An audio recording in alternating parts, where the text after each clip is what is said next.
Hey there, it's Silver. This is Ion Fury Aftershock. So yeah, the expansion for the old school styled shooter Ion Fury, and you can also consider this kind of a video just for the base game as well in a sense, because I didn't actually cover this when it came out. I missed out on it. I enjoyed my time with it, I played it, it just sort of slipped through the cracks, so I ended up not making a video on it, but I'm here to rectify that now that the expansion is out.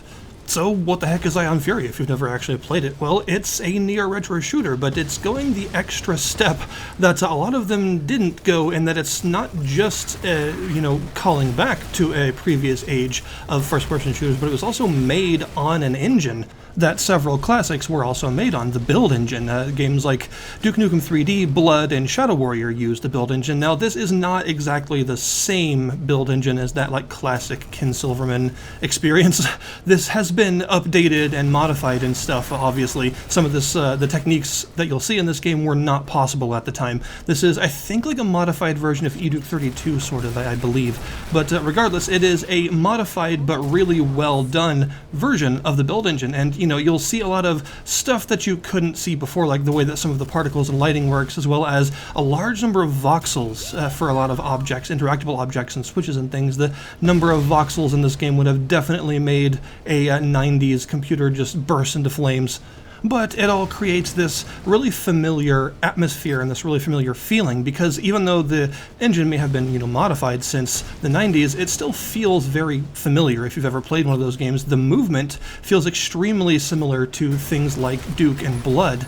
The build engine, for me, it's got this unique feel to its character movement. You're kind of slippery, you have a lot of momentum, but because you're so fast, it doesn't really matter that you're sort of slippery, because you can still do a lot of platforming and stuff just by skipping across platforms because you're so fast. But you're also very bouncy in the build engine, I found. This is just something that I consider kind of signature to the engine. The way that the jumping and landing feels is very bouncy. It feels like you're on a pogo stick all the time, and you'll notice that the way that your view sort of resets when you land from a height, you sort of bounce back up. It's just the way that the build engine does that sort of falling physics and stuff that makes it feel kind of unique, and this game does indeed do that. You do feel quite bouncy in this game. You've got a pretty good jump, and you will need it to get to a lot of the secret areas and things, and there's even a power-up that allows you to double jump that you can get for a while.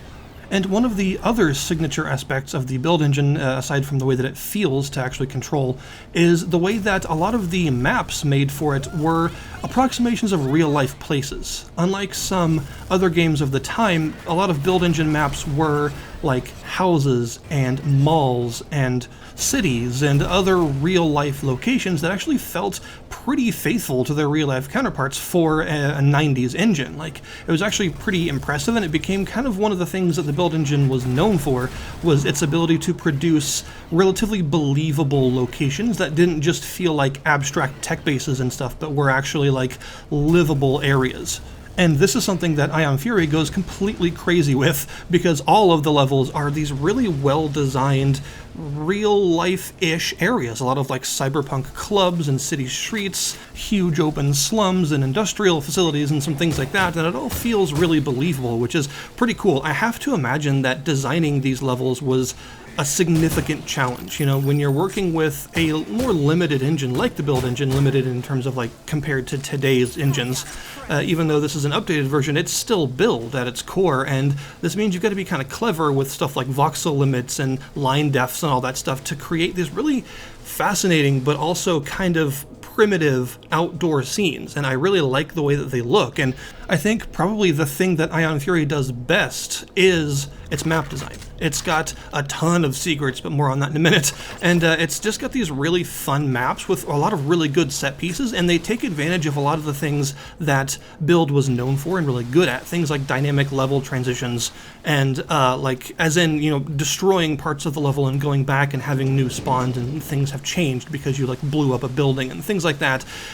Environmental interactivity and a lot of other things. So you're seeing these really impressive, very lovingly detailed areas that they just make up these really big maps that are fun to go through. And I've also found that a lot of Ion Fury's maps are very large.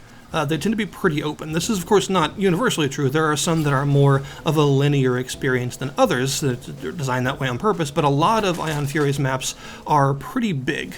And they also have a pretty significant focus on having several different biomes per level so that it never really feels like you're doing the same thing for too long, which is impressive considering that that's a lot of different tile sets and stuff to shuffle through as you're making these maps. But yeah, the map design in this game is really good stuff, and they're a blast to go through because of how varied and interesting they are. Now, I did mention secrets. This game has a lot of secrets. Now, this is, of course, common in a lot of old-school shooters. They were very heavy on the secret areas and stuff, but Ion Fury takes it to a different level, and some of its areas have, like, dozens of secrets, especially the new Aftershock campaign, by the way. There are some levels that actually have, like, over 20-plus secrets in them. This is not the kind of game that you're going to 100% on your first playthrough. You just gotta kind of deal with that. Like, you gotta understand that just due to the sheer number of secrets and how well hidden some of them are, especially the super secrets in a couple of levels, you're not going to 100% every single level you come across the first time you play it. These are levels that are going to take multiple playthroughs to see everything. But because of this, the level design it lends itself to exploration to a degree that even a lot of really good old school shooter levels didn't necessarily do, because they're so big and there's so many secrets in them that you can kind of just strike off in any direction, go to an obscure ledge somewhere, and find that the devs already thought of that and actually put something there for you to find. There's just stuff everywhere.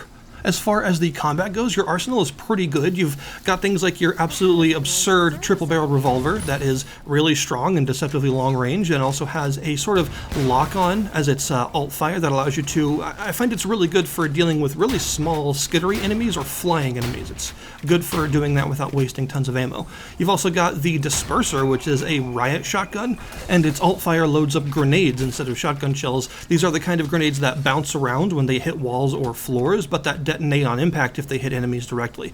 They're really fun to use, and it's just a really good grenade launcher and a really good shotgun, and this weapon will be sort of your bread and butter for most of the game because both fire modes are just so versatile and powerful. But you've also got some other fancy stuff like dual-wieldable SMGs that fire incendiary fletchets that'll actually set enemies on fire. They're really strong, but they do chew through ammo super fast. You've also got things like a chain gun, which does have a spool-up time. It's a bit slow, but it does do a lot of damage and is also very accurate at range. Unlike a lot of sort of minigun-style weapons in games like this one can actually be used at pretty significant ranges and still do a lot of damage. There's also the ion bow, which is sort of like a sniper weapon, effectively, is the role that it plays in your arsenal. It's a very long-range, single-shot, quite powerful weapon that its alt-fire chews through ammo really fast, but it dumps a ton of damage forward in like a sort of shotgun spray of laser bolts. It's pretty cool. There are also some throwable weapons akin to like Duke's pipe bombs, that sort of idea. You've got the bowling bombs, which are super fun to use. They're pretty much exactly what they sound like. They're basically grenades that you throw forward like a bowling ball and they roll all around the place. You can just toss them and have them explode on impact with enemies, or you can actually light a fuse and have them explode on a fuse timer instead. These are really good for like dropping off of ledges and rolling around corners into places that you just know that something is waiting for you. And you tend to find them in pretty good amounts if you explore a lot, so they are usable a lot. There's also the cluster puck, which is a spicy frisbee. You sort of toss it and it blows up in like a cluster explosion. You got to be careful with it because that explosion does reach pretty far, so you can hurt yourself with it if you're not careful. You can also use the alt fire to set it as a mine instead and actually set some traps for enemies if you know there's like a specific doorway or something that a lot of enemies are about to pour through. The Aftershock expansion added a couple of new things. You have an entirely new weapon called the Home Wrecker. This is basically your BFG. It is like a very powerful sort of homing plasma blast launcher. It locks on at a pretty significant range and fires really fast-moving, homing, explosive plasma projectiles. It's very strong, but you can't hold very much ammo for it, and you also, of course, don't find ammo for it very often. You want to save it for those moments when you really need the extra power, and its alt-fire is like a sort of drunken plasma festival that uses a lot of ammo but can pretty much destroy everything on screen. And the other new things that the Aftershock added are pretty neat because now the riot shotgun and the grenade launcher are two separate weapon slots. They're both still the same weapon, but they take up two slots and they each have a new ammo type as their secondary, as a alt fire. So the basic shotgun now has cluster bombs as its alt fire. These are super fun to use. They fire forward just a really bouncy boxy set of little bomblets, and they have a pretty significant blast radius to them, and they deal a lot of damage. They're really good for like bouncing around corners or bouncing off of the ground in order to sort of disperse them wider into like a large number of enemies coming at you. They're really fun to use, and you'll want to stock up on these for some of the areas in Aftershock where you face a lot of enemies at once. There's something you'll notice in the Aftershock maps is a very high enemy density. There's a lot more enemies on screen generally. And the grenade launcher now has gas grenades as its alt fire in Aftershock, and these are maybe your true BFG. They're really powerful. They just spray forward a big cloud of green gas wherever they land, and it does like an obscene amount of DPS to everything in the cloud, including you, so you can't stand in your own fart cloud, but they are just ridiculously strong. So bouncing them all around the place and covering a large area, just carpeting it in this green smoke, is very effective because of the absurd amount of damage it does. You'll also find that there are several new enemy variants and things to actually face off against. There are enemies that use the new gas grenades against you, which is a problem because they are very powerful. They probably deal a good like 25 or 30 HP per second on hard, so you really cannot stand in them. There's also, in the base game, there were the crossbow guys that you heard them loading their crossbow and you immediately went into like a conniption and tried to find cover because they're super strong. Well, now it's even worse because there are a second variant of those guys that make the same sound, but they're wearing white, and instead of firing like a spread of bolts, they fire a single very fast moving sort of white energy ball forward. And if you don't have any armor, this energy attack can easily like two-shot you on hard. They're very powerful, so you've got to keep an eye out for them. You'll also notice that some of the enemies are just used a lot more. Like, I think they're called skin jobs, the sort of skinless exosuit dudes with blue flaming heads. These guys are a huge problem because they're very tanky. They can teleport and disappear and fire high damage range projectiles. The new gas grenades are really good at taking them out, by the way, but these guys they're not new to Aftershock, but in Aftershock they're used a lot more than in the standard campaign, and the game is also a lot more apt to throw one or two of them at you in really small rooms. So you gotta be careful about that. And as far as the new Aftershock campaign goes, I think it's actually my favorite set of levels in the game. I think it's even better than the base game stuff because of its theme. It's going for more of like a blood kind of theme, very dark, a little bit whimsical, but very sort of American Gothic stuff. It's really cool. So one of its biggest strengths is that it doesn't just start you in that kind of atmosphere, because the game didn't end off in that kind of atmosphere originally in the normal campaign. So it would feel kind of weird if you were just suddenly in those levels with a completely different theme with like no build-up. So instead, the game starts you off in a sort of big nightclub area that's very familiar and feels like a level that could be in the base campaign.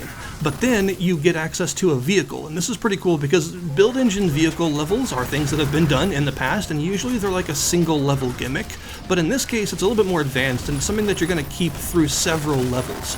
And the level design will change once you have this vehicle to these big, wide open areas with tons of enemies. They're allowed to spawn a lot more enemies because the hover bike you get has dual home wreckers on it, so you can have like big storms of exploding plasma all over the place. Just don't blow yourself up. And the areas will sort of cycle between these huge open areas that you explore on the bike, and then areas where you get off and have to explore on foot to open up the gate or extend a ramp or something so that you can continue the level on your bike. So you're sort of swapping back and forth between these huge open areas that you drive through and these smaller, more dense areas that you explore on foot so that you can open up the next area to drive through. And then eventually this culminates in a boss fight that's done entirely on the bike, which is pretty cool. You fight this big airship thing that is shooting tons of projectiles at you and also doing the like Half-Life 2 airship bomb drop thing where you gotta dodge the bombs that it's dropping as well. And the cool thing about this is what actually transitions you into the new theme for the Aftershock levels. Because at first, you'll get to this in like an industrial, bright, sort of concrete canal area, but as you fight the boss, you'll be going farther and farther away. You'll keep going through these tunnels, and every time you escape one of the tunnels, the boss will come back, and the biome you're in will be a little bit different. And you transition from this, big, bright industrial area to these dark, foreboding woods. And once you actually beat the boss, you'll find yourself in the middle of this sort of wooded area, and now instead of these big like fancy industrial facilities, you have this sort of rundown old church with an old crypt you have to explore and a big graveyard outside that leads to these like abandoned industrial facilities that are much smaller and more sort of rusty, and everything is at night now, so everything's a bit creepier.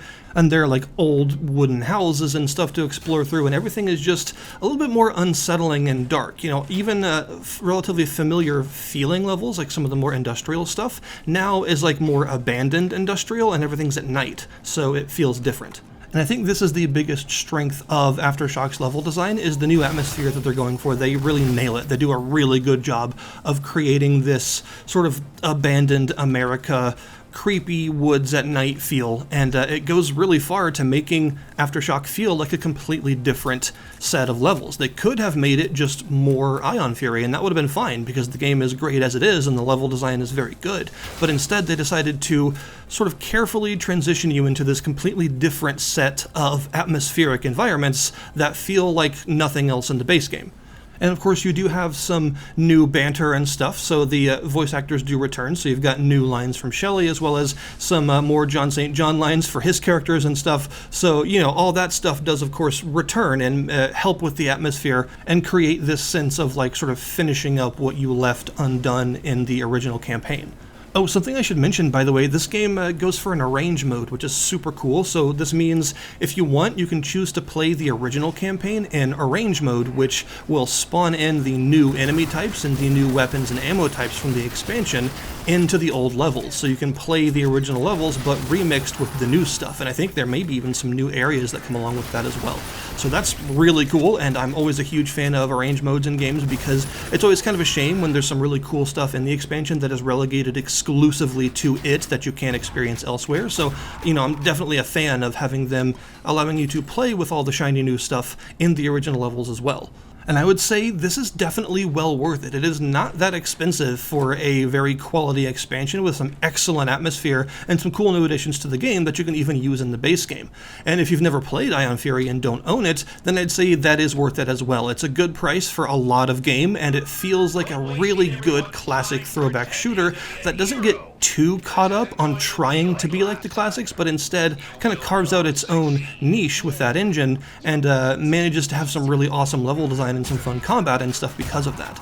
So yeah, I'll put the link in the description below this video to the Steam store page, both for the base game of Ion Fury and also specifically for the Aftershock expansion, so that you can go and take a look at those yourselves. Thank you guys very much for watching, and I'll see you guys next time.